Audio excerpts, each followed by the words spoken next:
ಆ ಮೋಡದಿಂದ ಮಳೆಗೆ ಒಂದು ಸ್ಫೂರ್ತಿ ಇದೆ, ತಂಗಾಳಿಯಿಂದ ಹೂವಿಗೊಂದು ಕೀರ್ತಿ ಇದೆ. ಹೃದಯದಲ್ಲಿ ಪ್ರೀತಿ ಇದೆ, ಆ ಕಥೆಗಳೆಲ್ಲ ಕಣ್ಣ ತುಂಬಿ ನೀರಾಗಿದೆ. ಇದು ಮರೆಯದ ಹಾಡು, ಮೌನಗಳೇ ಸಾಕ್ಷಿಗಳು.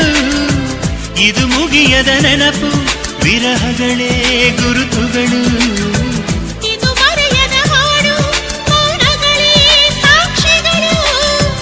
ಇದು ಮುಗಿಯದ ನೆನಪು, ವಿರಹಗಳೇ ಗುರುತುಗಳು. ಕ್ಷಮಿಸುವ, ಒಮ್ಮೆ ಕ್ಷಮಿಸುವ, ನೀ ತಾನೆ ನನ್ನ ಜೀವ. ಎಂದು ಕಂಡ ಕನಸು ಅದು ನಿನ್ನ ಮನಸ್ಸು, ನಿನ್ನ ಮನಸ್ಸಿಗಾಗಿ ಸೋದೆ.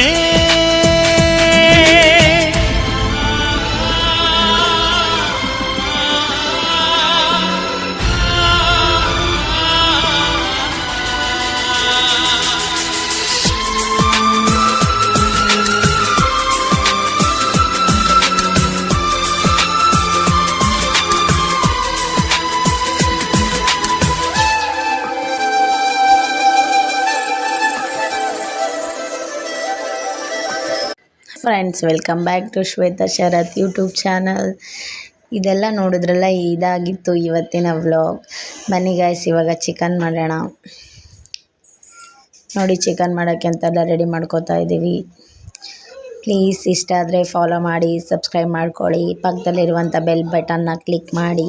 ಪ್ಲೀಸ್ ಸಪೋರ್ಟ್ ಮಾಡಿ, ನಿಮ್ಮೆಲ್ಲರ ಸಪೋರ್ಟ್ ನನಗೆ ತುಂಬ ನೀಡಿದೆ.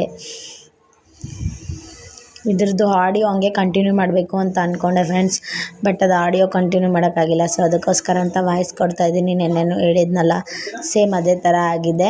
ಸೊ ಅದಕ್ಕೋಸ್ಕರ ಆಡಿಯೋ ಫುಲ್ ಬರ್ತಾ ಇಲ್ಲ. ಅದಕ್ಕೋಸ್ಕರ ಅಂತಲೇ ನಾನು ವಾಯ್ಸ್ ಹಾಕ್ತಾಯಿದ್ದೀನಿ ಇಲ್ಲಿಂದ. ಚಿಕನ್ ಮಾಡ್ತಾಯಿದ್ದೀನಿ ನೋಡಿ. ಚಿಕನ್ ಮಾಡಿಬಿಟ್ಟು ನೆಕ್ಸ್ಟ್ ಚಿಕನ್ ಮಾಡೋದನ್ನೆಲ್ಲ ತೋರಿಸ್ತೀನಿ ನೋಡಿ. ಎಲ್ಲ ರೆಡಿ ಮಾಡ್ಕೊಂಡಿದ್ದೀನಿ, ಮಸಾಲೆ ಐಟಮ್ಸ್ನೆಲ್ಲ. ಈಗ ಮಿಕ್ಸರ್ಗೆ ಹಾಕೋತಾ ಇದ್ದೀನಿ.